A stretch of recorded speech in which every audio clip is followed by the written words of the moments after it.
Hello everyone, welcome back to sketch school of art and creativity. I am architect Farooq Khan. तो जैसा कि आप सभी जानते हो कि हमने एक न्यू सीरीज स्टार्ट की है और इस सीरीज का नाम है हिस्ट्री ऑफ इंडियन आर्किटेक्चर। इस सीरीज में अब तक हम बहुत सारे एपिसोड्स ऑलरेडी अपलोड कर चुके हैं। तो अगर आपने वो प्रीवियस एपिसोड्स नहीं देखे हैं तो आई रिक्वेस्ट यू कि आप आई बटन पर क्लिक करके जल्दी से जल्दी प्लेलिस्ट सेक्शन में जाकर सारे वीडियोस को जल्दी से देख लीजिए। और आज के इस एपिसोड में हम पढ़ने वाले हैं इंडो इस्लामिक आर्किटेक्चर के बारे में। इंडो इस्लामिक आर्किटेक्चर एक बहुत ही यूनिक आर्किटेक्चर स्टाइल है और बहुत ही कंट्रोवर्शियल है और एग्जाम में इस टॉपिक से क्वेश्चंस आने की प्रोबेबिलिटी बहुत ही ज्यादा होती है। तो इसके साथ ही अगर आप हमारे चैनल पर नए हो और पहली बार आए हो तो आई रिक्वेस्ट यू कि जल्दी से चैनल को सब्सक्राइब कर लीजिए और बेल आइकन को प्रेस करना बिल्कुल भी मत भूलिएगा। सो now let's start the video.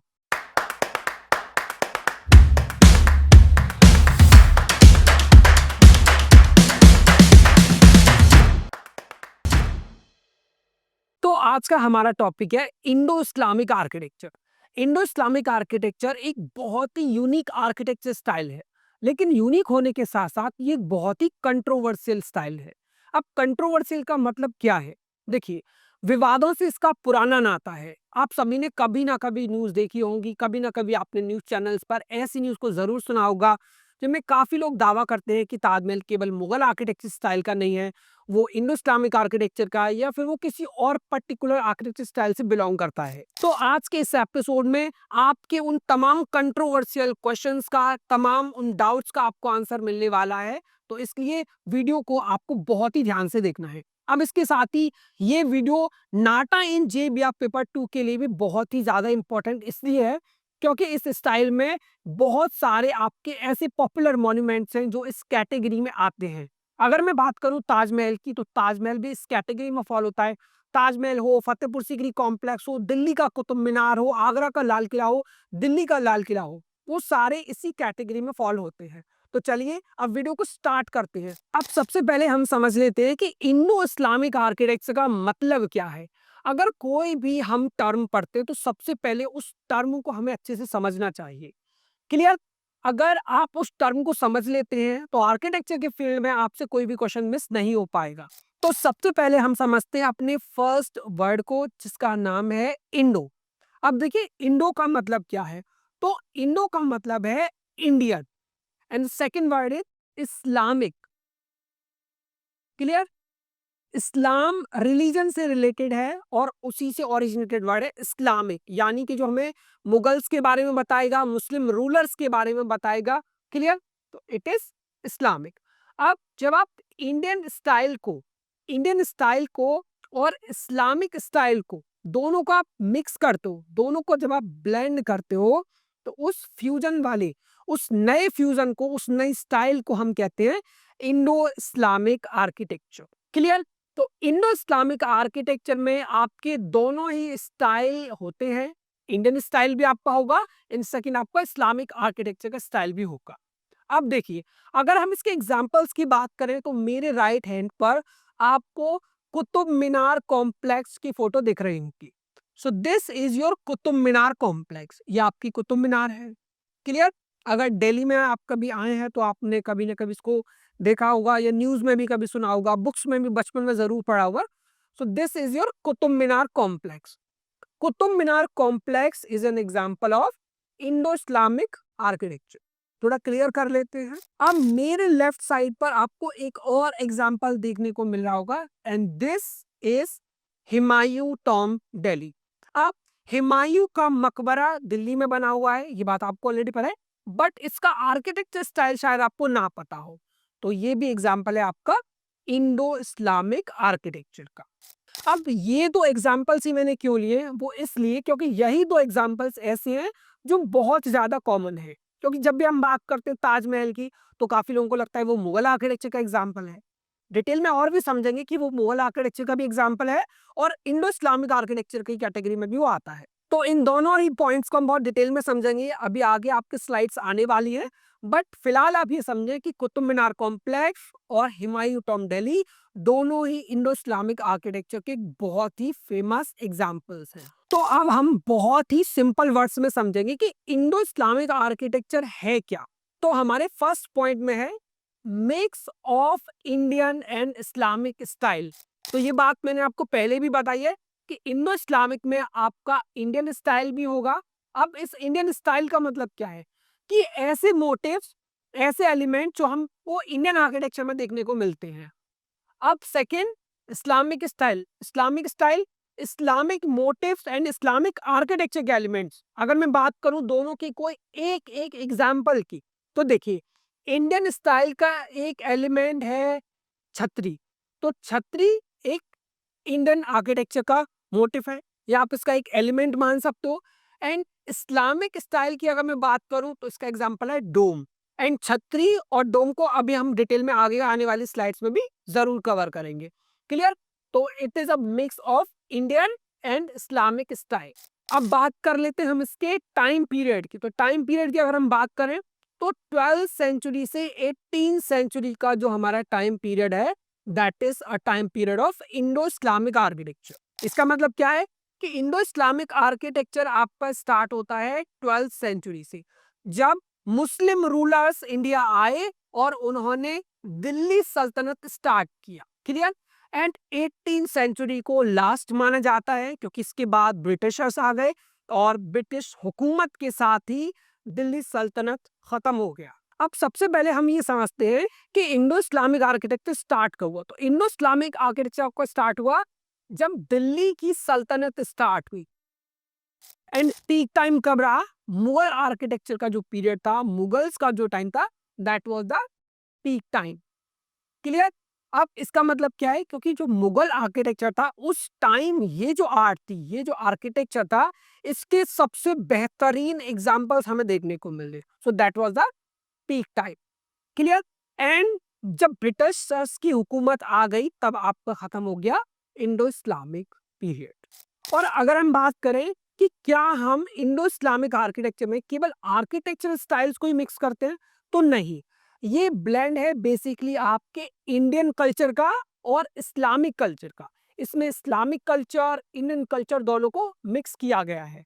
अगर मैं बात करूं कुछ ऐसे फीचर्स की जिनके थ्रू आप पता कर सकते हो कि ये इंडो इस्लामिक बिल्डिंग है या फिर नहीं है, तो अगर आप किसी भी इंडो इस्लामिक आर्किटेक्चर बिल्डिंग को देखते हो तो आपको उसमें ये सारे फीचर्स देखने को जरूर मिलते हैं, जैसे कि arches, domes, minarets and courtyards. अगर इन फीचर्स की बात करें तो दिल्ली की जामा मस्जिद में आपने फर्स्ट फीचर आर्च जरूर देखा होगा। तो ये वाला जो हमारा पार्ट है curve structure, this is arch. अगर हम डोम की बात करें तो ये जो अनियन शेप में आपको दिख रहा है हेमिस्फेरिकल स्ट्रक्चर, इसको हम बोलते हैं डोम। अगर मिनरेट्स की बात करें तो जहां से अजान लगाई जाती थी, तो अजान लगाने के लिए यूज किया जाता था मिनरेट्स को। मिनरेट्स बेसिकली हाइट प्रोवाइड करती थी, क्योंकि अगर हमें अजान लगानी है, हमें अजान के थ्रू लोगों को नमाज के लिए बुलाना है, तो हमें एक हाई प्लेटफॉर्म चाहिए जिससे कि ज्यादा से ज्यादा लोगों को हमारी आवाज पहुंच सके। तो जनरली मिनरेट्स का यूज किया जाता था अजान देने के लिए, यानी कि लोगों को प्रेयर के लिए बुलाने के लिए कि आओ और प्रेयर करो। And the last one is courtyard. Courtyard basically आपका किसी भी मॉस्क के आगे फ्रंट वाला एरिया होता है। बेसिकली एक ऐसा एरिया होता है जहां पर बीच में सेंटर में एक फाउंटेन होगा और चारों तरफ से दीवार होगी, यानी कि वो आपका एनक्लोज्ड होगा। तो यहाँ पर जो आपको एरिया दिखता है आगे, इस एरिया को हम लोग बोलते हैं आपका कोर्टयार्ड। क्लियर? तो इस मॉस्क के आगे जितना भी आपको एरिया मिलता है दैट इज योर कोर्टयार्ड। तो अगर हम ताजमहल की बात करें तो ताजमहल भी आपका एग्जाम्पल है इंडो इस्लामिक आर्किटेक्चर का। इसमें भी आपको मिनरेट्स, डोम्स, मिनरेट्स देखने को मिलते हैं। And this is Fatehpur Sikri complex, जो भी आपका इंडो इस्लामिक आर्किटेक्चर का एग्जाम्पल है। एंड एक और यूनिक फीचर टेट्रा डूम है, ये भी आपको ताजमहल में देखने को मिलता है। क्लियर? तो ये भी आपका इंडो इस्लामिक आर्किटेक्चर का ये एक फीचर है। तो चलिए अब हम बात कर लेते हैं हिस्टोरिकल बैकग्राउंड की। तो अगर मैं इंडो इस्लामिक आर्किटेक्चर को 3 पीरियड्स में डिवाइड करूं, तो 3 पीरियड्स आपके होंगे अर्ली इस्लामिक यानी कि दिल्ली सल्तनत, second Mughal period and third will be regional sultanates. तो अब हम इन तीनों पीरियड्स के बारे में थोड़ा डिटेल में बात कर लेते हैं। तो first period is early Islamic period, that is also known as Delhi Sultanat. अगर हम दिल्ली सल्तनत की बात करें या अर्ली इस्लामिक सल्तनत की बात करें, तो ये पीरियड आपका रहा 12 से 16 सेंचुरी तक। क्लियर? तो टाइम पीरियड आप याद रखोगे कि 12 से 16 सेंचुरी। अब टाइम पीरियड को याद करना क्यों इंपॉर्टेंट है?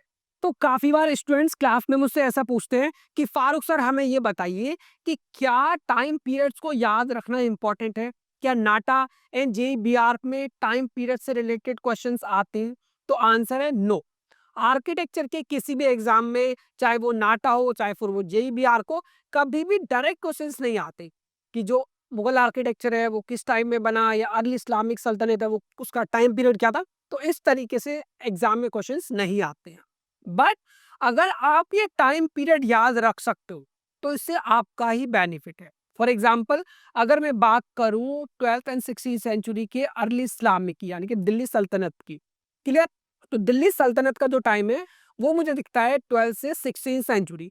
बट अगर क्वेश्चन आता है कि ताजमहल किस पीरियड में बना, क्लियर, या किस स्टाइल से रिलेटेड है, पर आपको उसका स्टाइल याद नहीं है कि वो किस स्टाइल में है।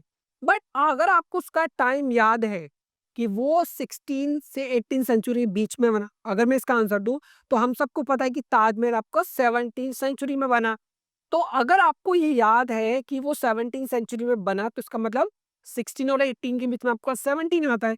तो आपको पता चलता है that is an example of Mughal period.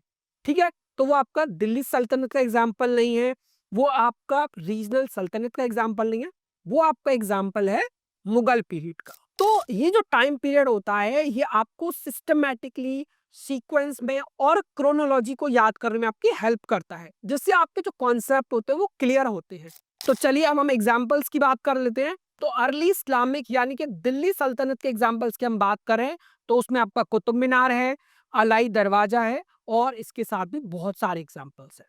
तो this is your early Islamic यानी कि दिल्ली सल्तनत period. And the second is Mughal period. अगर हम मुगल पीरियड की बात करें तो मुगल आर्किटेक्चर के बारे में ऑलरेडी आपने सुन रखा है, क्लियर? तो मुगल आर्किटेक्चर का टाइम पीरियड जो था दैट वाज 16 टू 18 सेंचुरी। और ताजमहल किस सेंचुरी में बना है हमारा? 17 सेंचुरी में हमारा ताजमहल बना है। तो अगर हम मुगल आर्किटेक्चर के एग्जांपल्स की बात करें तो कौन कौन से एग्जांपल होंगे? Taj Mahal, Humayun Tom, red fort and Jama Masjid Delhi. तो ये सारे आपके मुगल आर्किटेक्चर के एग्जाम्पल्स हैं।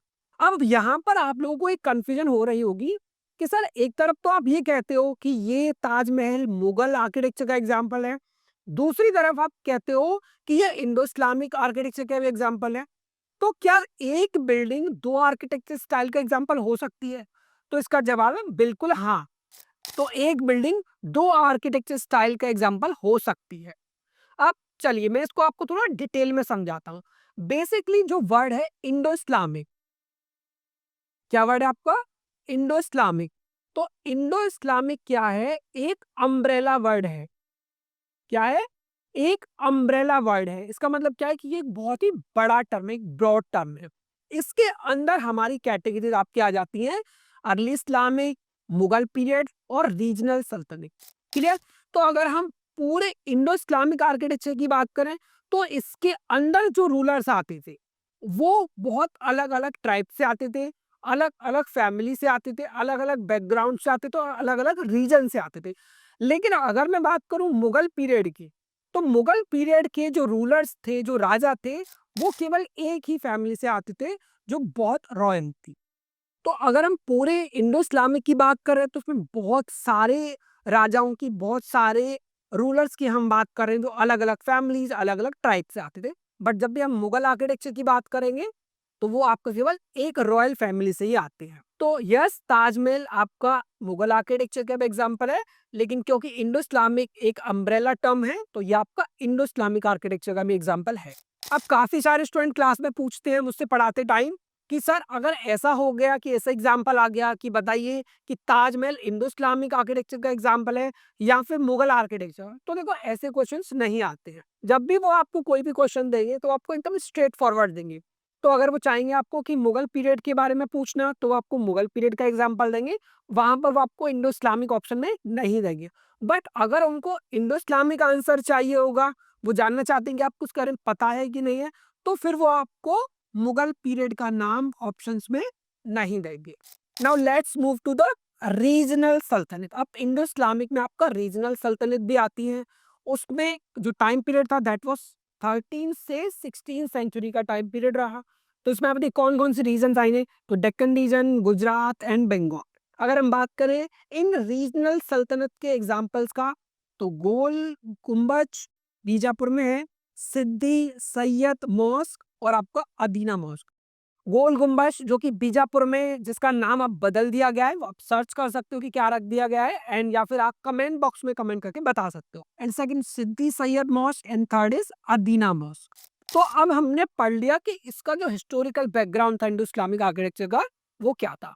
Now let's move to the next. अब क्लास में काफी सारे स्टूडेंट्स पूछते हैं कि सर इंडो इस्लामिक आर्किटेक्चर के फीचर्स क्या हैं, इससे कौन कौन से क्वेश्चन आ सकते हैं, किस टाइप के क्वेश्चन आ सकते हैं। तो देखो बेसिकली अगर आप देखोगे तो आपसे इसकी कैरेक्टरिस्टिक्स पर भी क्वेश्चन आ सकता है, जो इसके फीचर्स है। अब देखिए क्लास के टाइम पर काफी सारे स्टूडेंट्स मुझसे पूछते हैं कि फारूक सर ये बताइए कि ये जो टॉपिक है इंडो इस्लामिक आर्किटेक्चर, तो इससे कैसे क्वेश्चंस आ सकते हैं। तो देखिए इस टॉपिक से इस तरह के क्वेश्चंस आ सकते हैं कि वो आपको 3 ऑप्शंस दे सकते हैं कि which of the following is not a characteristics और which of the following is not a feature of Indo Islamic architecture. तो 3 ऑप्शन तो आपको आर्चेस, डोम्स, मिनट्स दे देंगे क्योंकि ये तो आपको पता है। अब फोर्थ में वो आपका कह सकते हैं विमाना रख सकते हैं, राइट। तो फोर्थ ऑप्शन में वो आपको विमाना दे सकते हैं। अब विमाना जो है वो आपका इंडो इस्लामिक आर्किटेक्चर का फीचर नहीं है।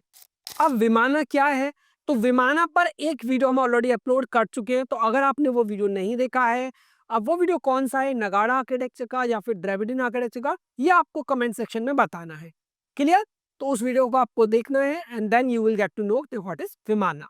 तो चलिए, so these all are your architectural characteristics, arches, domes, minarets, courtyards, ornamentation, calligraphy, pietra dura, red sandstone, marble का भी यूज आपको देखने को मिलेगा, आर्च आपको देखने को मिलते हैं, डोम कंस्ट्रक्शन भी आपको देखने को मिलता है।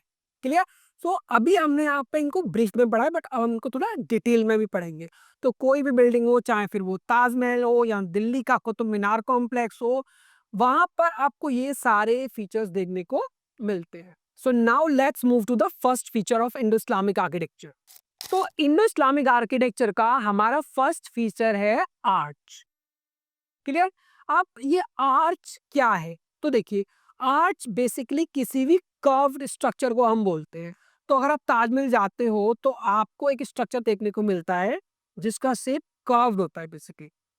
तो इस स्ट्रक्चर को हम कहते हैं basically arch. Clear. So arch mean curve structure basically. Generally जितने भी आप आर्चेस देखोगे ज्यादातर वो कर्व ही होते हैं। इसके साथ ही फ्लैट आर्च भी पॉसिबल है अगर हमारी आर्च में कर्व नहीं है, अगर वो फ्लैट है, so that is your flat arch. तो अगर मैं यहाँ पर आपको एक आर्च का एग्जांपल दूं, सो this is your flat arch. Clear. तो चलिए अभी हम आर्च की बात कर रहे हैं तो थोड़ा कुछ और पॉइंट्स को भी समझ लेते हैं। तो देखिए आर्च जो भी आपका बनता है वो बनता है आपका वूजर्स से। क्लियर। अब ये वूजर्स क्या है या ये वूजर क्या है, इनसे कैसे आर्च बनेगा। तो देखो यहाँ पर आपको ये चीज विजिबल नहीं है। क्लियर। क्योंकि यहाँ पर हमने मार्बल लगा दिया है। बट अगर मैं आपको इसी स्ट्रक्चर को बनाकर दिखाऊं, चलिए तो पहले मैं आपको दिखा देता हूं कि किस तरीके से आपको वूजर्स दिखेंगे। तो चलिए मैं आपको एक आर्च का कंस्ट्रक्शन बनाकर दिखाता हूँ। क्लियर। तो ये अभी मैंने एक वॉल बनाया फॉर एग्जांपल, या आप इसको अबटमेंट भी बोल सकते हो। यहाँ पर मैं इसको थोड़ा इस तरीके से दिखा रहा हूँ लाइंस की थ्रू। क्लियर। अब मेरे को एक आर्च बनाना है। क्लियर। थोड़ा परफेक्ट नहीं बनेगा अभी, तो परफेक्शन पे आपको नहीं जाना है, बट आपको थोड़ा सा समझना है। क्लियर। तो देखिए जनरली जब भी हम कोई आर्च बनाते हैं तो यहाँ पर विजिबल नहीं है क्योंकि यहाँ पर मार्बल लगा है। बट अगर हम इसको इसके इस मार्बल को अगर हम रिमूव कर देते हैं तब हमें कुछ इस तरीके का स्ट्रक्चर दिखेगा जिसमें हमें स्टोन के कुछ पीसेस देखने को मिलेंगे। इस तरीके से। क्लियर? अगर मैं आपको एक और आर्च बना के दिखाता हूँ जो सबसे सिंपल आर्च होती है जिसको हम लोग बोलते हैं semi circular arch. Clear? Exactly perfect अभी नहीं बन पाएगा यहाँ पे, बट आप थोड़ा समझने का ट्राई करें। तो देखिए, अब ये क्या है आपके, ये आपके वर्टिकल सपोर्ट्स है। क्लियर? इनको हम कहते हैं अबटमेंट। अब ये जो आपका पार्ट होगा इसमें होते हैं आपके वूजर्स। अब ये वूजर्स क्या है बेसिकली? वूजर्स होते हैं आपके veg shape stone. Veg shape stone. तो इन वेज शेप स्टोन को हम कहते हैं वूजर्स। तो अगर मैं इस स्टोन की बात करूं, ये भी एक वूजर है। इस स्टोन की बात करूं तो ये भी मेरा एक वूजर है। तो ये सारे जो स्टोन्स होते हैं इनको हम कहते हैं वूजर्स। क्लियर? अब सेंटर में जो स्टोन होता है जिसको हम कहते हैं सेंट्रल वूजर, तो ये मेरा क्या है? सेंट्रल वूजर। इसको हम कहते हैं की स्टोन। क्लियर? तो कोई भी आर्च होगा तो उसको बनाने के लिए आपको हेल्प लेनी होती है वूजर्स की। क्लियर? अब हम आर्चेस के टाइप को समझें तो horseshoe arch, pointed arch, ogee arch, scalloped arch, इस तरह के आर्चेस आपको देखने को मिलते हैं इंडो इस्लामिक आर्किटेक्चर में। Clear? Horseshoe arch, pointed arch, scalloped arch. अगर हम हॉर्सशू आर्च की बात करें तो हॉर्सशू आर्च कैसा आर्च है? अगर आप इस आर्च को देखोगे तो इस आर्च को बनाने के लिए आपको एक सेंटर पॉइंट की जरूरत होगी। क्लियर? तो वो सेंटर पॉइंट आपका यहाँ पे हो सकता है कि आपने यहाँ से लिया, ऐसे बना दिया। अब दूसरा सेंटर पॉइंट आप यहाँ पे भी ले सकते हो और ये आपने इस तरीके से बना दिया। क्लियर? बट अगर आप देखो तो इनके सेंटर पॉइंट्स यहाँ आते हैं, वो कभी कभी बाहर भी हो सकते हैं, ये थोड़ा और डाउन भी हो सकते हैं। बट अगर हम हॉर्सशू की बात करें तो हॉर्सशू आर्च में जो भी आपका सेंटर होगा बेसिकली वो स्प्रिंगिंग लाइन के ऊपर होगा।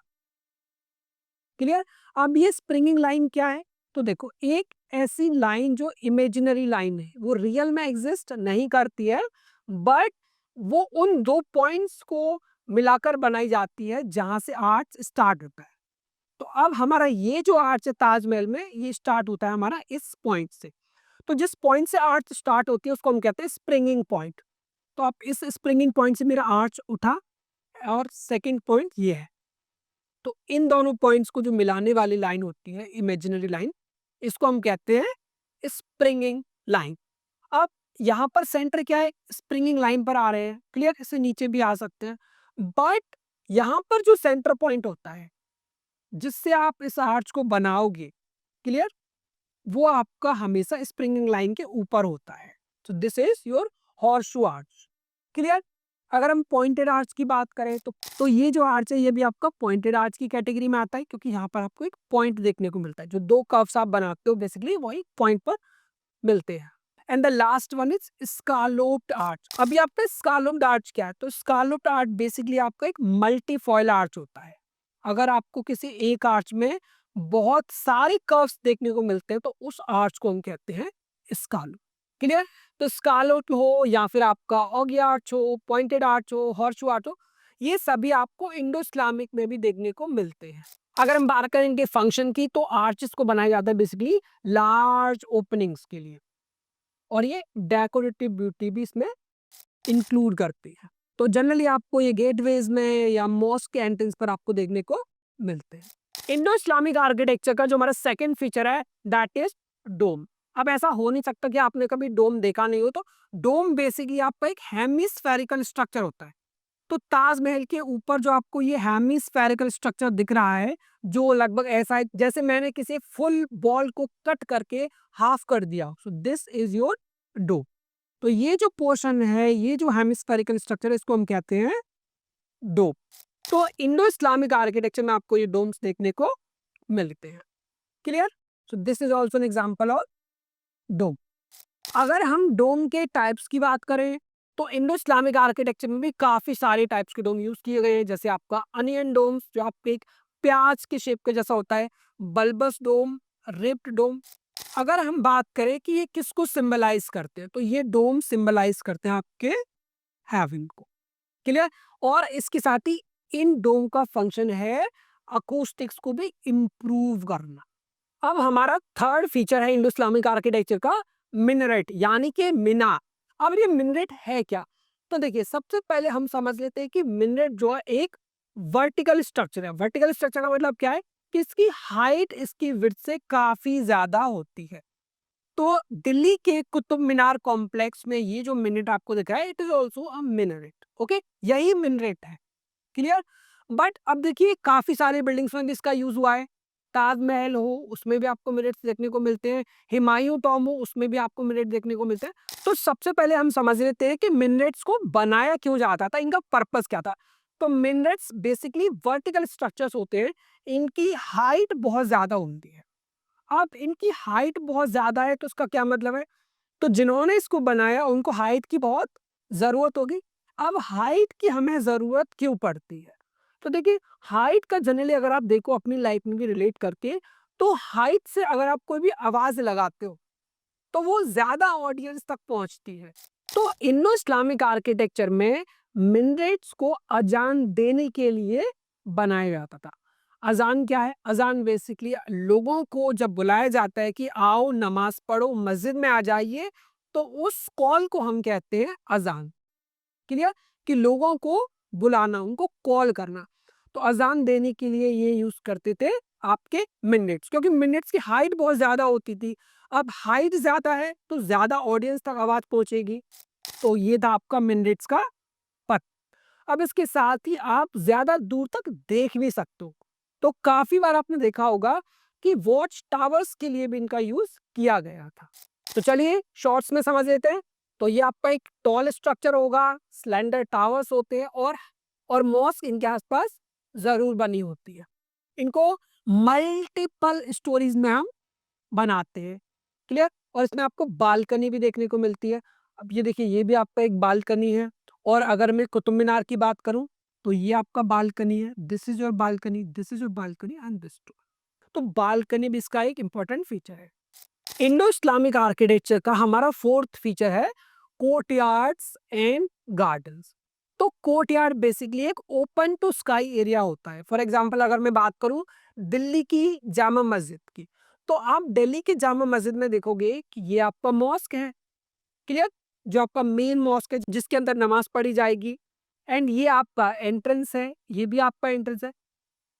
क्योंकि इस्लामिक आर्किटेक्चर हो या फिर इंडो इस्लामिक आर्किटेक्चर हो उसमें जो भी आपको मॉस्क मिलेगा तो तीन साइड आपकी एंट्री होती है। क्लियर? तो ईस्ट में, नॉर्थ में एंड साउथ में आपकी एंट्री होती है और वेस्ट साइड में आपका मस्जिद होता है जहाँ पे उनको सजदा करना होता है। क्लियर? तो वेस्ट डायरेक्शन में सजदा करते हैं तो इसीलिए इसको वेस्ट में बनाया जाता है। ये जो आपको ओपन टू स्काई एरिया दिख रहा है जिसके चारों तरफ आपको दीवार दिख रही है, क्लियर? ये चारों तरफ आपको दीवार है। तो इस बीच वाले ओपन टू स्काई एरिया को हम कहते हैं कोर्टयार्ड। तो जनरली कोर्टयार्ड में आपको बीच में एक वाटर टैंक भी देखने को मिलता है। क्लियर? तो अगर आप ताजमहल जाते हो वहां पर भी आपको टैंक देखने को मिलेगा, वाटर टैंक। अब इन वाटर टैंक का पर्पस क्या होता है? बेसिकली इनको यूज किया जाता है वुजू बनाने के लिए। क्लियर? एंड इनके अंदर फाउंटेन्स भी होता है। तो इन शॉर्ट कोर्टयार्ड आपके ओपन स्पेसेस होते हैं। अगर हम कोर्टयार्ड के फंक्शन की बात करें तो देखिए नमाज तो इस वाले पार्ट में भी हो सकती है। क्लियर? बट जो जामा मस्जिद होती है इनका मतलब क्या? जामा मस्जिद को जनरली किसी भी एरिया में जब बनाया जाता है तो इसका मतलब है कि वो उस एरिया की सबसे बड़ी मस्जिद है। अगर हम बात करें दिल्ली की जामा मस्जिद की तो लगभग उसके अंदर 20 से 25,000 लोग एक साथ नमाज पढ़ सकते हैं। अब कैसे?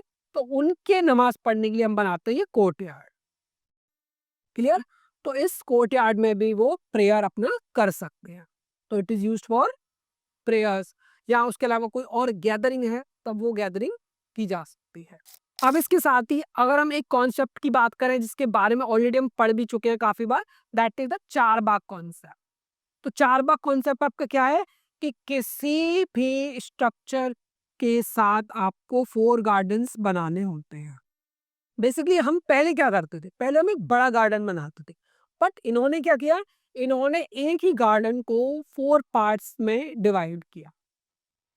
इसलिए इसको बोला जाता है चार बाग यानी कि 4 गार्डन। तो इसी कॉन्सेप्ट को हम कहते हैं चार बाग कॉन्सेप्ट। अगर मैं ताजमहल के प्लान की बात करूं तो ये आपका मौजिलम है, वाइट मौजिलम। ये आपकी यमुना रिवर है, क्लियर। तो ताजमहल के पीछे क्या है आपकी यमुना रिवर, तो ये आपका यमुना रिवर है। एंड ये जो आपको 4 गार्डन्स दिखते हैं, इस कॉन्सेप्ट को हम कहते हैं चार बाग कॉन्सेप्ट। काफी लोगों को ये भी मन में क्वेश्चन आ रहा होगा कि सर अगर ये ताजमहल का प्लान है तो इसके पीछे ये क्या चीज है, बीच में तो रिवर है आपका और ये आपका ताजमहल है, क्लियर। जो व्हाइट मौजिलम है वो आपका ये वाला पार्ट है, क्लियर। तो फिर सर ये क्या है, तो देखो काफी सारे लोग इसको बोलते हैं कि ये ब्लैक ताजमहल बनाने की जो तैयारी की जा रही थी, तो यहाँ पर ब्लैक ताजमहल बनने वाला था, क्लियर। बट अभी इसका नाम है मेहताब बाग। तो चलिए, so now let's move to the next feature of Indo Islamic architecture. Indo Islamic architecture का फिफ्थ फीचर है इंट्रिकेट ऑर्नामेंटेशन, यानी कि जितना हो सके ज्यादा से ज्यादा डिटेल में किया गया का, क्लियर। तो ये आपके ज्योमेट्रिक पैटर्न्स हो सकते हैं, फ्लोरल पैटर्न्स भी इन्होंने यूज किए एंड इसके साथ ही अरेबिस्क। अब इंट्रिकेट ऑर्नामेंटेशन के लिए स्टोन कार्विंग को यूज किया, टाइल वर्क भी किया, प्लास्टर एंड इनले भी किया गया, क्लियर। तो this is an example of arabesque pattern. तो इंडो इस्लामिक आर्किटेक्चर के एग्जांपल्स में जैसे कि ताजमहल हो, हुमायूं टॉम्ब हो, उनमें आपको बहुत सारा इंट्रिकेट ऑर्नामेंटेशन देखने को मिलता है। इंडो इस्लामिक आर्किटेक्चर का हमारा सिक्स फीचर है कैलीग्राफी। अब ये कैलीग्राफी क्या होता है, तो देखो कैलीग्राफी बेसिकली एक आर्ट होती है जिसमें हम सुंदर तरीके से लिखने की कोशिश करते हैं, क्लियर। तो कैलीग्राफी क्या है आपका, the art of writing, the art of writing, clear. तो कैलीग्राफी आपका द आर्ट ऑफ राइटिंग, लेकिन कैसे, ब्यूटिफुली, सुंदर लगना कंपलसरी है, क्लियर। तो ये जो आपको अरेबिक स्क्रिप्ट दिखती है, सो दिस इज योर कैलीग्राफी। तो आप इस कैलीग्राफी में आपको कुरानिक वर्सेस आपको देखने को मिलते हैं, क्लियर। तो कुतुब मीनार की बिल्डिंग पर भी आपको कैलीग्राफी देखने को मिलती है, क्लियर। तो कैलीग्राफी में आपको कुरानिक वर्सेस देखने को मिल सकती हैं, इसमें आपको रॉयल प्रेजेस भी देखने को मिलते हैं। इंडो इस्लामिक आर्किटेक्चर का एक ऐसा फीचर्स जो आपको ऑलमोस्ट सारे स्ट्रक्चर्स में देखने को मिलेगा, दैट इज पेट्राडूरा। अब ये पेट्राडूरा है क्या, तो देखो बेसिकली पेट्राडूरा एक टेक्निक है। अगर आप कभी ताजमहल गए हो तो आपने इस डिजाइन को जरूर देखा होगा, या फिर आपने इस डिजाइन को जरूर देखा होगा, या फिर इस तरह का डिजाइन आपने जरूर देखा होगा। तो आप इस डिजाइन में अगर आप नोटिस करोगे तो आपको क्या लग रहा है, क्लियर। आपको ऐसा दिखेगा कि ये जो बैकग्राउंड में that is white marble, clear. Background में हमारा क्या है, देखिए व्हाइट मार्बल है। अब व्हाइट मार्बल के बीच में ही आपको आपको दिख रहा है ब्लैक मार्बल, यहाँ पर कुछ गोल्डन कलर का भी मार्बल है, ठीक है। तो ये आपका ब्लैक मार्बल है। मार्बल जो अगर हमारी होती है तो जनरली वो व्हाइट कलर की होगी या फिर ब्लैक कलर की होगी, पर ऐसा तो नहीं है कि ये डिजाइन ऑटोमेटिकली बन गया होगा, दैट इज नॉट पॉसिबल। तो अब देखिए, ये अगर हम इसको थोड़ा ऑब्जर्व करें तो हम देखेंगे कि इस व्हाइट मार्बल के अंदर ही इस ब्लैक मार्बल को फिट करके बनाया गया है। जब हम किसी व्हाइट मार्बल पर या किसी ब्लैक मार्बल पर कोई डिजाइन बनाते हैं, चाहे वो डिजाइन ऐसा हो या फिर ऐसा, और उस डिजाइन को अगर हमने ड्रॉ कर लिया, मान लीजिए पहले मैंने उसको पेन से ड्रॉ कर लिया, और ड्रॉ करने के बाद हम उस पोर्शन को जो हमारे डिजाइन पर था, उस पोर्शन को हम रिमूव कर देते हैं। इसका मतलब है उस स्टोन को हम कट करके निकाल देते हैं, क्लियर। अब जब हमने कट करके इसके व्हाइट मार्बल को निकाल दिया तो यहाँ पे कुछ स्पेस हमें मिला। अब फिर जिस भी कलर के स्टोन को हम फिट करना चाहते हैं, उस स्टोन को हम इसके अंदर इनले कर देते हैं। अभी इनले क्या है, इनले का मतलब होता है फिट करना, कि अगर ये व्हाइट मार्बल है, मुझे इसमें इस कलर के स्टोन को फिट करना है, तो मैंने उसको फिट कर दिया, दैट इज इनले। पर इस पूरी टेक्निक को हम कहते हैं पेट्राडोरा, क्लियर। अब पेट्राडूरा में केवल स्टोन ही नहीं, इसके अलावा काफी बार मेटल्स को भी यूज किया जाता है। Clear? So this is your pietra dura. इसमें आपको सेमी प्रीशियस स्टोन्स को मार्बल पर इनले किया जाता है। इनले का मतलब उनको फिट किया गया है, ये सबको फिट किया गया है। और अगर हम बात करें कि ये कहाँ पर ओरिजिनेट हुआ, तो ये आपका इटली में ओरिजिनेट हुआ था। पेट्राडूरा आपका इटली में ओरिजिनेट हुआ और मुगल आर्किटेक्चर ने इसको बहुत ज्यादा यूज किया, इवन इसको ऑलमोस्ट परफेक्ट बनाया। So this is your pietra dura technique. Now the next feature of Indo Islamic architecture is red sandstone and marble. अब ये दोनों क्या है? ये दोनों आपके एक मटेरियल है। तो अगर आप इंडो इस्लामिक आर्किटेक्चर का कोई भी एग्जाम्पल लो, तो या तो आपको वहां पर रेड सैंडस्टोन दिखेगा या फिर आपका मार्बल दिखेगा। ये एग्जाम के लिए इंपॉर्टेंट होता है, काफी बार एग्जाम में पूछ लेता है कि ताजमहल को बनाने में मार्बल यूज हुआ है या फिर रेड सैंडस्टोन हुआ है, या फिर रेड फोर्ट में कौन सा यूज हुआ है, मार्बल या फिर रेड सैंडस्टोन। तो ये आपका इंपॉर्टेंट, जो भी आप स्ट्रक्चर पढ़ते हो उसमें आपको मटेरियल के बारे में पता होना चाहिए, वो किस मटेरियल से बना है। क्लियर? क्योंकि स्टोन्स के भी काफी सारे टाइप्स होते हैं, और ये आपने हमारे ड्रेविडियन आर्किटेक्चर के वीडियोस में एंड नगाड़ा स्टाइल आर्किटेक्चर के वीडियोस में जरूर देखा होगा। तो इंडो इस्लामिक आर्किटेक्चर का एक ऐसा एग्जांपल जो बहुत ज्यादा फेमस है और आगरा में ये लोकेटेड है। ठीक है, इसका नाम आपको कमेंट सेक्शन में बताना है और मेंशन करना है कि फारूक सर इस स्ट्रक्चर का नाम ये है। क्लियर? तो देखिए, बेसिकली ये एक गेट है और अगर आप देखोगे तो इसमें हमने क्या यूज किया है? Red sandstone. क्लियर? और अंदर इसमें जो दरगाह है उस पर व्हाइट मार्बल यूज किया गया है। तो दो कॉमन मटेरियल की अगर हम बात करें तो सैंडस्टोन जो कि रेड होगा कलर में, एंड मार्बल, ये दोनों ही मटेरियल आपके इंडो इस्लामिक में यूज की गई। अब रीजन क्या था? ये आपके लोकल मटेरियल्स थे। लोकल मटेरियल्स का मतलब क्या है कि आप जो चीज हमें इजीली अवेलेबल है उसको यूज करके हम जल्दी स्ट्रक्चर्स को बना लेते हैं। तो अगर आपने कोई भी स्ट्रक्चर लिया हो, चाहे वो किसी और भी आर्किटेक्चर स्टाइल से हो, तो आप देखोगे कि उनको बनने में 15 साल, 20 साल, 25 साल, 30 साल लगते थे। अब जो राजा महाराजा होते थे वो चाहते थे कि इनके स्ट्रक्चर्स जल्दी से बने। क्लियर? अब उस टाइम पर ऐसी कोई टेक्नोलॉजी तो थी नहीं कि रातों रात में एक बिल्डिंग बनाते, स्ट्रक्चर बनाते। ये बात अलग है कि हमारे यहाँ रातों रात पुल बन जाते, रोड बन जाते। तो उस टाइम पर ऐसा कोई टेक्निक था नहीं, तो कई साल लगते थे, 20 साल, 25 साल, इस तरह से। तो आर्किटेक्ट्स ने और इंजीनियर्स ने ये डिसाइड किया कि वो लोकल अवेलेबल मटेरियल्स का ज्यादा से ज्यादा यूज करें, क्योंकि उसके लिए उन्हें ज्यादा दूर नहीं जाना पड़ेगा, और जब ज्यादा दूर नहीं जाएंगे तो टाइम कम लगेगा। क्लियर? तो जितने भी फोर्ट्स आपको दिखेंगे या पैलेसेस दिखेंगे, वहां पे आपको रेड सैंडस्टोन मार्बल का यूज देखने को मिलेगा ही मिलेगा। क्लियर? अगर मैं मार्बल की बात करूं तो मार्बल को, प्लेन मार्बल आपको देखने को नहीं मिलता है, मार्बल पर आपको इनले का काम देखने को जरूर मिलेगा। क्लियर? यानी कि पेट्राडूरा।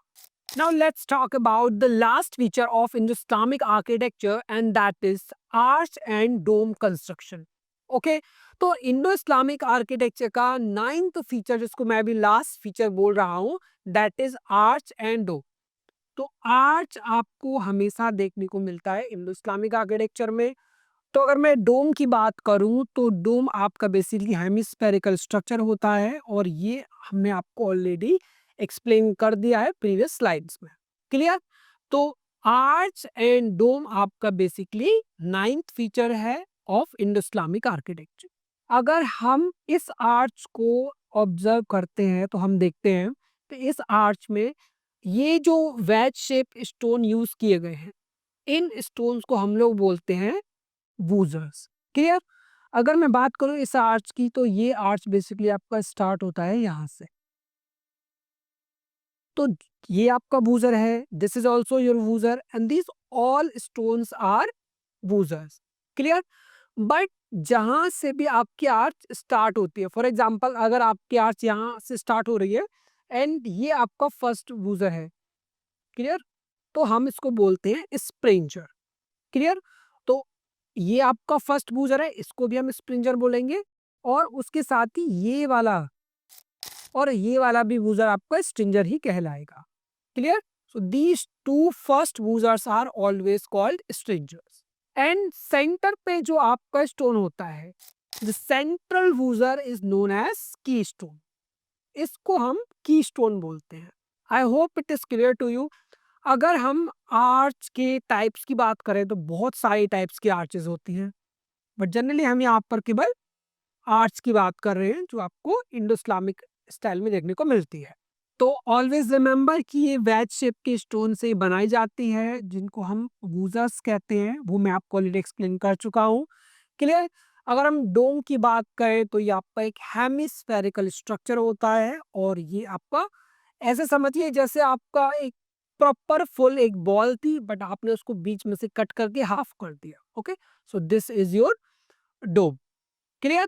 तो अब जो डोम है बेसिकली ये आपका हेमिस्फेरिकल यानी कि इसका जो बेस है वो आपका सर्कुलर भी हो सकता है और ये आपका ऑक्टागोनल शेप में भी हो सकता है। अगर मैं डोम की बात करूं तो डोम हेमिस्फेरिकल रूफ स्ट्रक्चर है यानी कि इसका जो शेप है वो हेमिस्फेरिकल होगा, हाफ बॉल के जैसा होगा। अब इसका जो बेस होगा यानी कि जिस पर हम इसको रेस्ट कराएंगे यानी कि प्लेस करेंगे वो बेस आपका सर्कुलर भी हो सकता है। तो अगर इस पिक्चर में देखोगे आप तो that base is circular.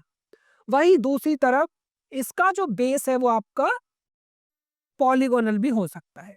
Clear. अगर आप इस फिगर को देखो तो दिस इज योर पॉलीगोनल।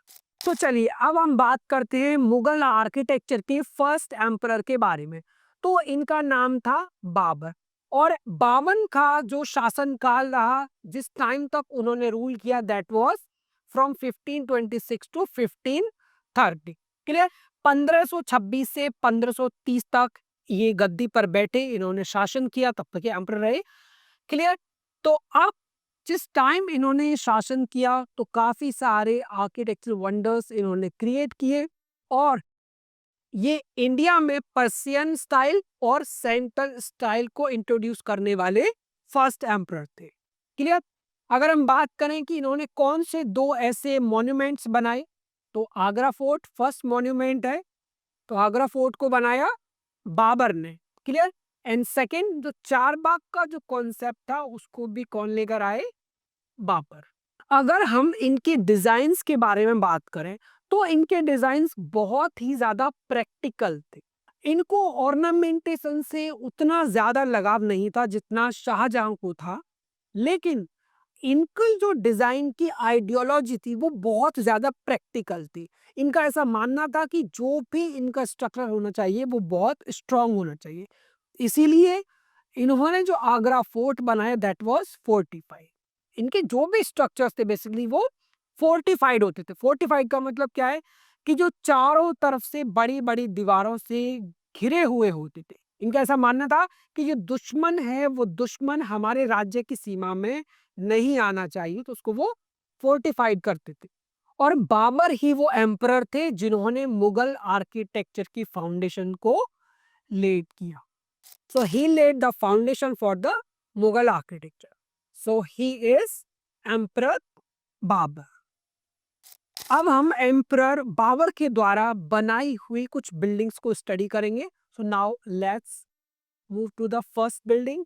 तो मेरे लेफ्ट साइड पर आपको जो मॉस्क दिख रही है, मस्जिद जो आपको दिख रही है, दिस इज मॉस्क ऑफ काबुली बाग जो कि आपके पानीपत हरियाणा में लोकेटेड है। अब इस मॉस्क की खास बात क्या है कि ये तो हमें ऑलरेडी पता है कि जो इसके बिल्डर थे वो थे बाबर, और ये आपको ऑलरेडी पता है कि जो बाबर थे उन्हीं को फाउंडर ऑफ मुगल एम्पायर के नाम से जाना जाता है। उन्होंने ही मुगल आर्किटेक्चर मुगल एम्पायर की स्टार्टिंग की इंडिया में। अब इस मस्जिद की हिस्ट्री क्या है, तो इस मॉस्क की हिस्ट्री है कि पानीपत के फर्स्ट बैटल के बाद इसको बाबर ने बनवाया। So it was built after the first battle of Panipat. तो 1526 में पानीपत का जो युद्ध हुआ उसमें जीत जाने के बाद बाबर ने मॉस्क ऑफ काबुली बाग को बनवाया था हरियाणा में। क्लियर। तो ये हरियाणा में एक बहुत ही फेमस मॉस्क है। अगर हम बात करें कि काबुली मॉस्क हरियाणा को किस सेंचुरी में बनाया गया, तो अर्ली 16 सेंचुरी में इसको बनाया गया और ये इंडो इस्लामिक आर्किटेक्चर का एक एग्जाम्पल है। तो Kabuli mosque Haryana is an example of Indo Islamic architecture. हाँ, उन्होंने इसको बनाया क्यों, तो जो एम्परर बाबर थे वो चाहते थे कि ज्यादा से ज्यादा लोग एक जगह पर इकट्ठे होकर प्रेयर कर सके, तो कॉन्ग्रीगेशनल प्रेयर्स के लिए इसको बनाया गया था। संभल की एक बहुत ही फेमस मस्जिद जिसको हम कहते हैं जामा मस्जिद, क्लियर। अब याद रखेंगे कि जितने भी आपके एरियाज होते हैं, फॉर एग्जांपल अगर मैं आगरा की बात करूं, तो आगरा में जो सबसे बड़ी मस्जिद है उसको हम कहेंगे जामा मस्जिद आगरा। अगर दिल्ली की सबसे बड़ी मस्जिद है तो हम कहेंगे जामा मस्जिद दिल्ली। तो जामा मस्जिद का मतलब है जहां पर सबसे ज्यादा लोग इकट्ठे हो सके, जो सबसे बड़ी मॉस्क होती है उस एरिया की, इसको हम कहते हैं जामा मस्जिद। तो जामा मस्जिद संभल जो कि उत्तर प्रदेश में लोकेटेड है, और ये इस बिल्डिंग का पिक्चर है, clear. So this is your Jama Masjid eight संभल। अब अगर हम इसकी बिल्डर की बात करें तो बाबर ने इसको बनवाया। किस ईयर में इसको बनवाया? तो 1528 में इसको बनवाया गया था। एंड इंडो इस्लामिक आर्किटेक्चर का ये एग्जाम्पल है। अगर हम फीचर्स की बात करें तो रेड सैंडस्टोन यूज किया गया है, मार्बल इसमें यूज किया गया है, इसमें एक प्रेयर हॉल बनाया गया है जिसको हम कोर्टयार्ड बोलते हैं कॉन्ग्रीगेशनल पर्पस के लिए, एंड मल्टीपल डोम्स आपको इसमें देखने को मिलते हैं। अब मल्टीपल डोम्स का मतलब क्या है कि ये देखिए इसकी मिनरेट्स के ऊपर डोम्स हैं, बीच में भी सेंट्रल डोम है, यहाँ पर भी डोम है, तो बहुत सारे मल्टीपल डोम्स बनाए गए थे। और संभल की जामा मस्जिद ने एक स्टैंडर्ड सेट किया और ये एक एग्जाम्पल बनी ताकि आगे आने वाली मस्जिद इसी पैटर्न पर और इसी डिजाइन में बनाई जाए। तो उसके बाद अकबर ने और शाहजहां ने जितनी भी मॉस्क बनाए, उनके लिए संभल की इस जामा मस्जिद ने एक रोल मॉडल बनने का काम किया। अब हम बात करेंगे एम्परर हुमायूं के बारे में। हुमायूं कौन? हुमायूं थे बाबर के बेटे। तो एम्परर बाबर के बेटे कौन थे? हुमायूं।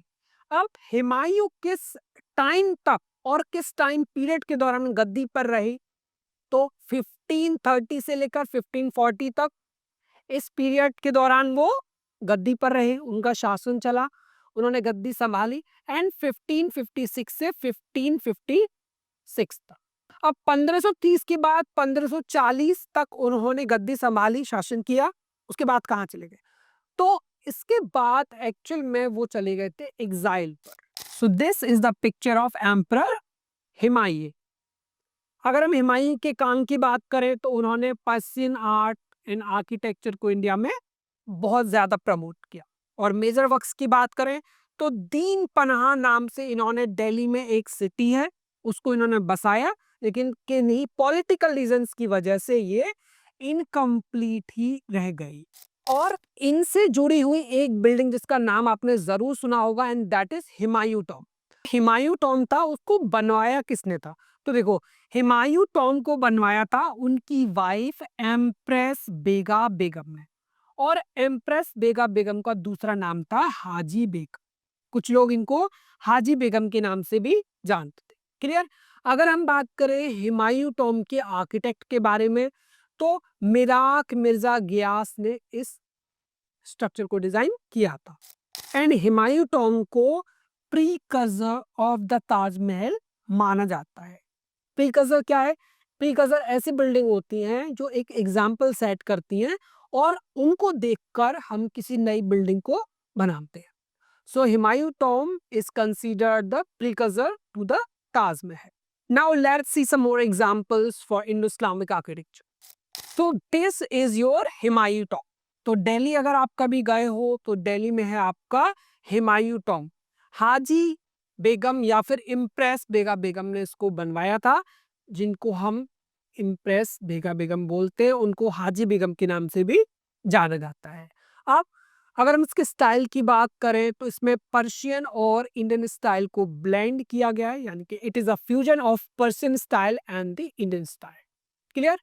अगर स्टोन्स की बात करें, मटेरियल की बात करें, तो वाइट मार्बल यूज किया गया है डोम पर, एंड रेड सैंडस्टोन का भी यूज हमें देखने को मिलता है।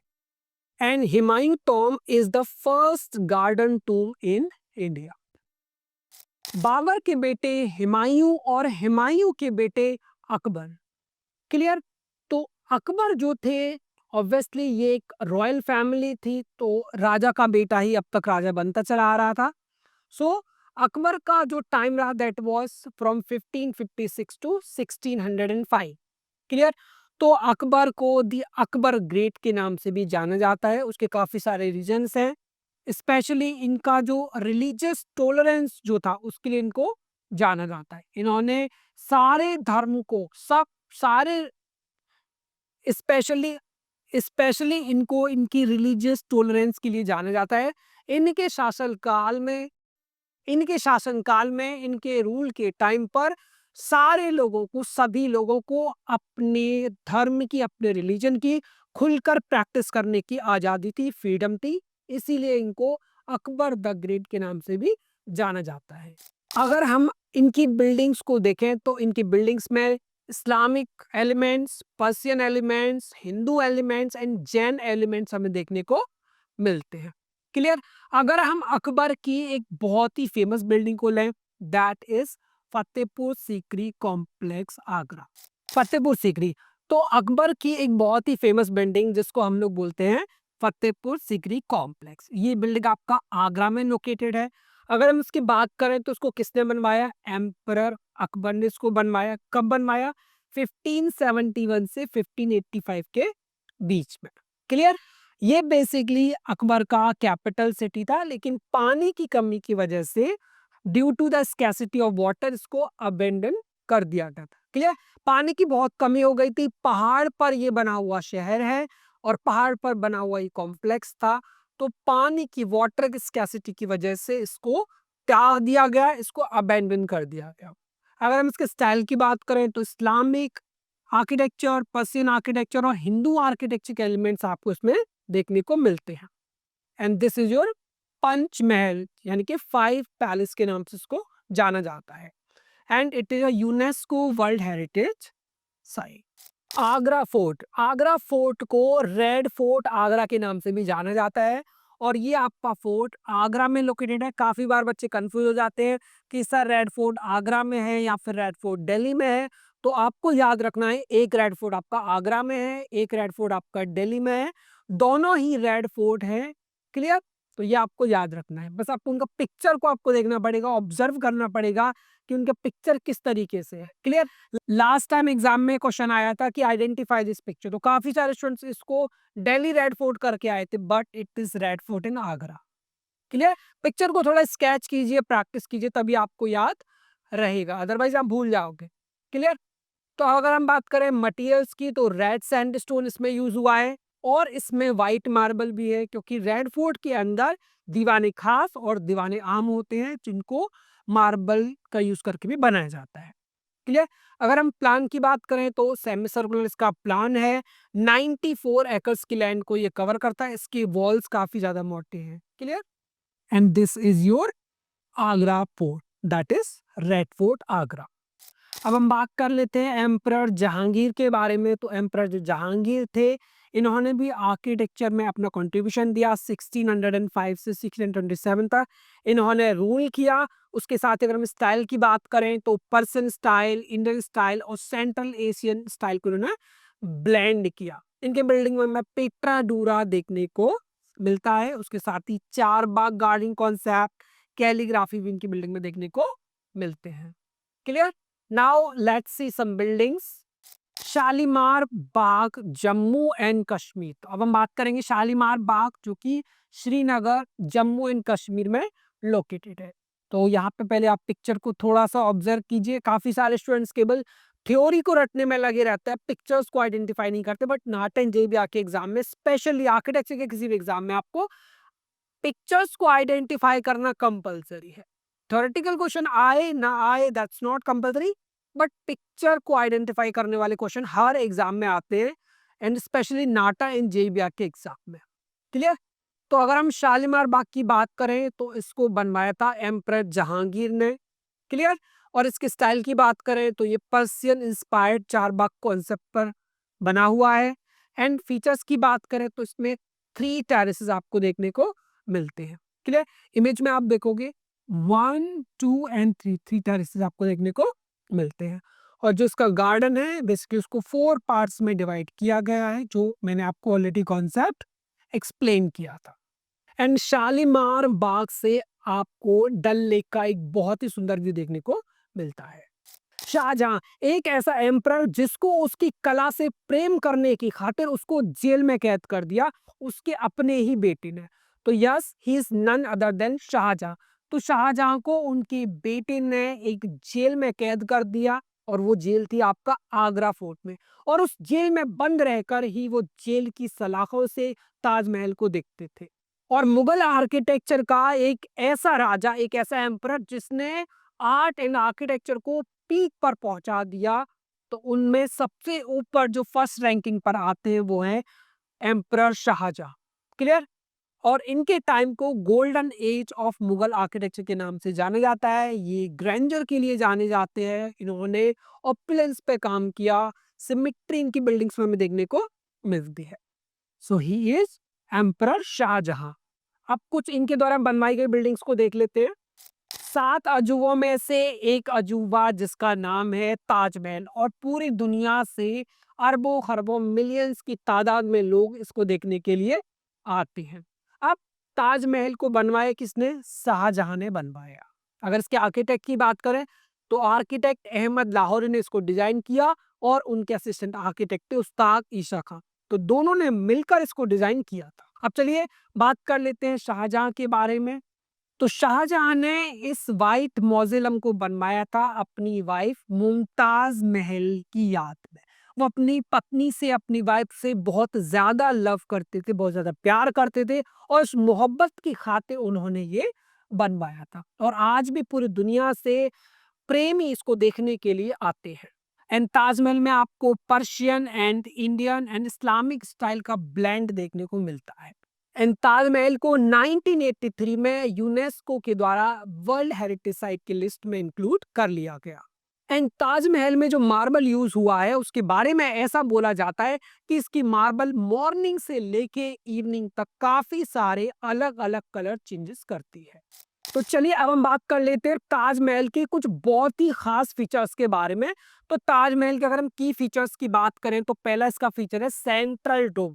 तो ताजमहल के टॉप पर जो डोम आपको दिखता है दिस इज सेंट्रल डोम। और अगर मैं इसकी हाइट की बात करूं तो लगभग 35 मीटर 35 मीटर के आसपास इसकी हाइट है। अगर मैं ताजमहल की पूरी हाइट की बात करूं तो अप्रोक्स 73 मीटर्स के आसपास इसकी हाइट है। क्लियर?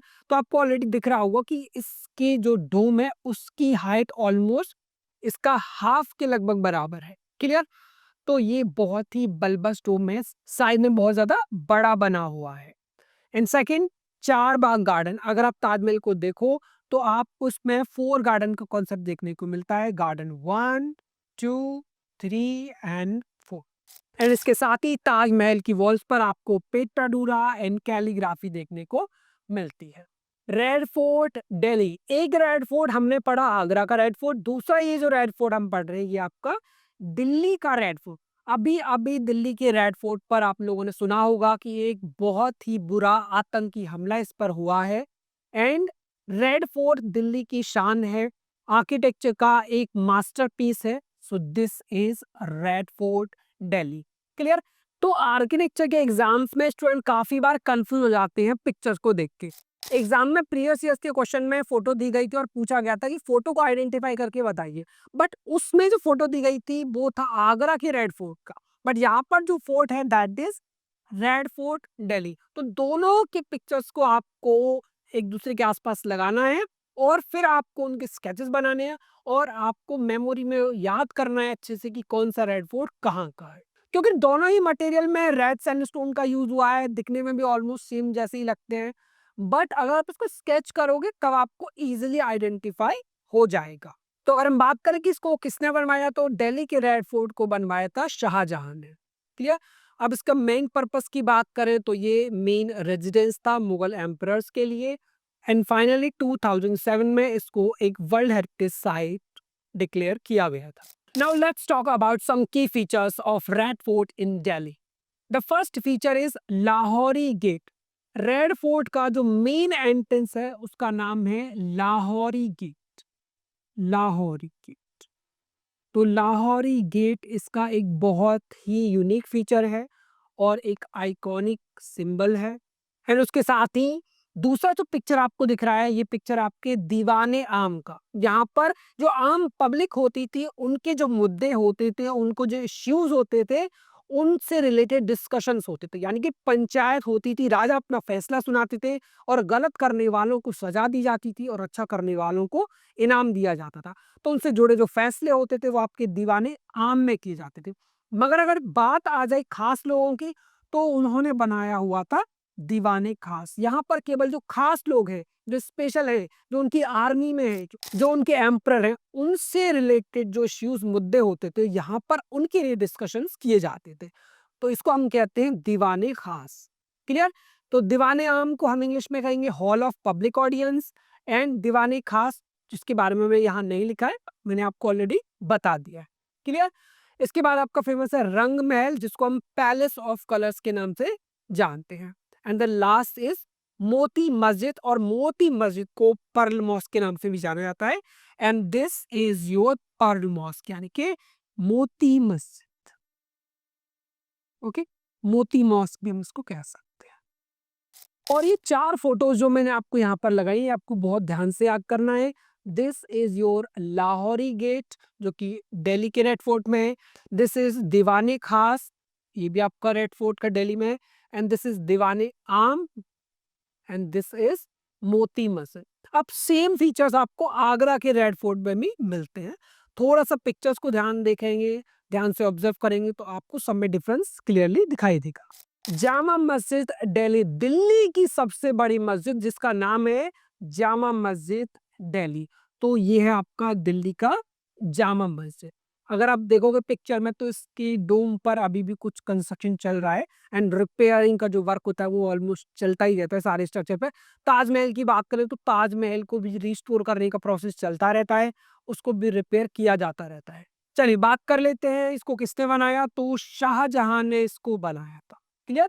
तो जिन्होंने ताजमहल बनाया, उन्होंने ही दिल्ली की जामा मस्जिद बनाई। अगर पर्पस की बात करें तो ये एक वर्शिप प्लेस है, नमाज पढ़ने के लिए ये इसको बनाया गया था। क्लियर? कांग्रीगेशनल प्रेयर्स के लिए इसको बनाया गया था। जामा मस्जिद का जो मेन रीजन होता है इसको बड़ा बनाने का, वो रीजन ये है कि जब जुमे का दिन आता है, यानी कि जब फ्राइडे होता है, तो फ्राइडे के दिन 2 बजे के टाइम पर जो नमाज होती है, उसको अकेले नहीं पढ़ा जाता है। उस नमाज को पढ़ने के लिए आपको ग्रुप बनाना पड़ता है, आपको वो ग्रुप में पढ़नी होती है। आप उस नमाज को अकेले नहीं पढ़ सकते हैं, चाहे आप 4 लोग हो, चाहे आप 5 हो, चाहे आप 6 हो, बट उसको आप हमेशा ग्रुप में ही पढ़ते हो सबके साथ में। इसीलिए आप देखोगे कि जब भी जुमा का दिन आएगा, जब भी फ्राइडे आएगा, तो लोग अपने घरों पर नमाज नहीं पढ़ते हैं, वो 2 बजे की नमाज के लिए मस्जिद में ज़रूर जाते हैं। क्लियर? घर में नमाज पढ़ेंगे तो उसको नहीं माना जाता है, बट जुमे के दिन आपको मस्जिद में 2 बजे के लिए जाना होता है। चलिए अब बात कर लेते हैं इसके स्टाइल की। तो ये मुगल आर्किटेक्चर का एग्जाम्पल भी है। मटेरियल की बात करें तो रेड सैंडस्टोन से बना है एंड व्हाइट मार्बल भी इसमें यूज किया गया है। और ये इंडिया के सबसे बड़ी मॉस्क में से एक मॉस्क है। कुतुब मीनार दिल्ली, दिल्ली की सबसे ऊंची मीनार कुतुब मीनार। क्लियर? तो कुतुब मीनार आपका लोकेटेड कहाँ पर है? दिल्ली में आपका कुतुब मीनार लोकेटेड है। तो अगर हम कुतुब मीनार की बात करें तो कुतुब मीनार को स्टार्ट किसी और ने किया, कंप्लीट किसी और ने किया एंड रिस्टोर किसी और ने किया। तो कुतुब मीनार को स्टार्ट किया था कुतुबुद्दीन ऐबक ने एंड फिनिश किसने किया? इल्तुतमिश ने। और इसको रिस्टोर किसने किया? फिरोज शाह ने। क्लियर? इसकी हाइट की बात करें तो 73 मीटर इसकी हाइट है। अगर इसके फीचर्स की बात करें तो ये 5 स्टोरी बिल्डिंग है, इसमें आपको 5 बालकनीज भी देखने को मिलती हैं। रेड सैंडस्टोन और मार्बल से ये बना हुआ है और इसमें आपको काफी सारी कैलीग्राफी भी देखने को मिलती है। गोल गुम्बज बीजापुर, गोल गुम्बज आपका बीजापुर में लोकेटेड है, लेकिन अभी बीजापुर का नाम बदलकर वहां की सरकार ने विजयपुर या फिर विजयपुरा रख दिया है। Clear? And this is the picture of goal गुम्बज बीजापुर। क्लियर? अगर हम बात करें कि किसने इसको बनवाया, तो मोहम्मद आदिल शाह ने इसको बनवाया था। और इसमें आपको एक बहुत ही बड़ा सर्कुलर डोम देखने को मिलता है। एंड 4 साइड्स पे अगर आप देखो तो आपको मिनरेट्स देखने को मिलते हैं।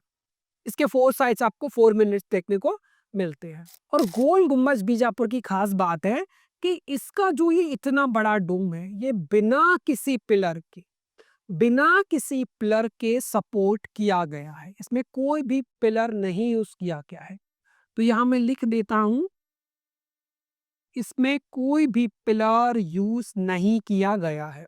अपने आप में बहुत ही एक बड़ा इंजीनियरिंग का एग्जाम्पल है कि बिना पिलर्स के इतने बड़े डोम, उसका वेट भी बहुत ज्यादा होगा एंड उसको स्टेबल करना। तो जनरली अगर हम बीजापुर के बारे में देखें तो इसका फोटो आपको याद करना होगा, इसके फोटो को आपको आइडेंटिफाई करना होगा। इससे रिलेटेड आपका क्वेश्चन आ सकता है एग्जाम में। उसके अलावा बनवाया किसने था, तो मोहम्मद आदिल शाह, ये भी इसके इंपॉर्टेंट है पॉइंट जो आपको याद करने हैं। अब हम बात कर लेते हैं बीजापुर की जुम्मा मस्जिद, जिसको जामा मस्जिद के नाम से भी जाना जाता है। और अगर हम इस वर्ड की बात करें जुम्मा, तो जुम्मा का मतलब होता है फ्राइडे का दिन, यानी कि शुक्रवार का दिन। क्लियर? तो जुम्मा मीन्स बेसिकली फ्राइडे। क्लियर? अगर हम बात करें कि इसको किसने बनवाया था जुम्मा मस्जिद बीजापुर को, तो जुम्मा मस्जिद बीजापुर को अली आदिल शाह द फर्स्ट ने बनवाया था। क्लियर? और ये इंडो इस्लामिक स्टाइल में बना हुआ है। और अगर आपने नोटिस किया हो तो हर स्ट्रक्चर को पढ़ाते टाइम मैंने आपको बताया था कि आपको मटेरियल पर बहुत ध्यान देना है। तो देखिए, ये जो मॉस्क बनाई गई है, इसको बनाने के लिए कौन सा स्टोन यूज किया गया है, ब्लैक बेसाल्ट। तो ब्लैक बेसाल्ट स्टोन भी इसमें यूज किया गया है।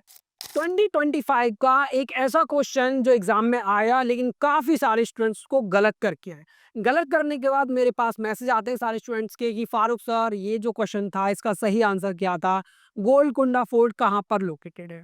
और काफी बार ऐसा भी हुआ कि स्टूडेंट्स को पढ़ाया गया बट रिवाइज करने में कुछ मिस्टेक हो गया, नहीं कर पाए और गोलकुंडा फोर्ट का क्वेश्चन एग्जाम में स्किप करके आ गए। क्लियर? तो आपको इसकी जो इमेज है इनको बहुत ध्यान से देखना है। लास्ट ईयर ये एग्जाम में आया था कि गोलकोंडा फोर्ट कहाँ पर लोकेटेड है, तो इसका करेक्ट आंसर है आपका हैदराबाद।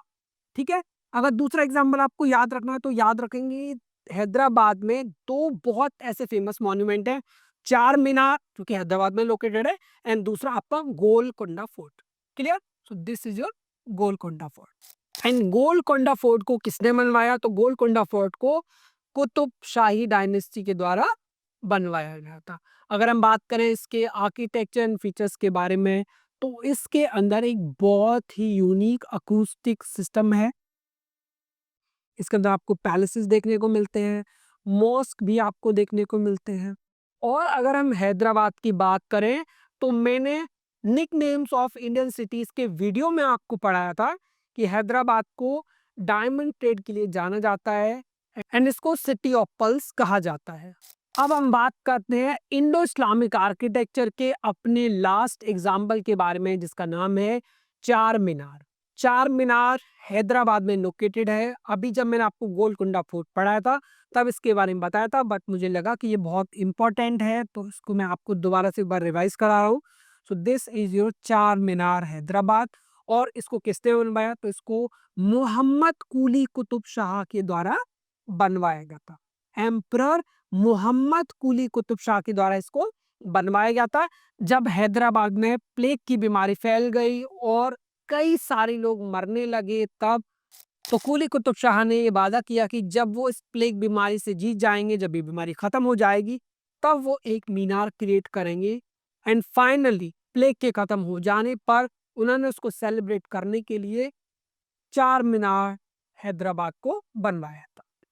तो चार मीनार हैदराबाद में आपको चार मीनार देखने को मिलती हैं, 1, 2, 3 एंड 4। इसके साथ ही चार मीनार में आपको 4 मिनारेट्स के साथ में 4 आर्चेस भी देखने को मिलते हैं। तो अगर आप इसके किसी भी साइड में जाओगे, 1 एंड एक इसके जस्ट अपोजिट 2 एंड 1 आपका लेफ्ट में एंड 1 आपका राइट में, तो 4 आर्चेस एंड 4 गेट्स आपको इसमें देखने को मिलते हैं।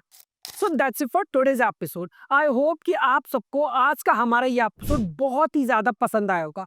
आज हमने हिस्ट्री ऑफ इंडियन आर्किटेक्चर के इस एपिसोड में इंडो इस्लामिक आर्किटेक्चर के बारे में बहुत कुछ सीखा।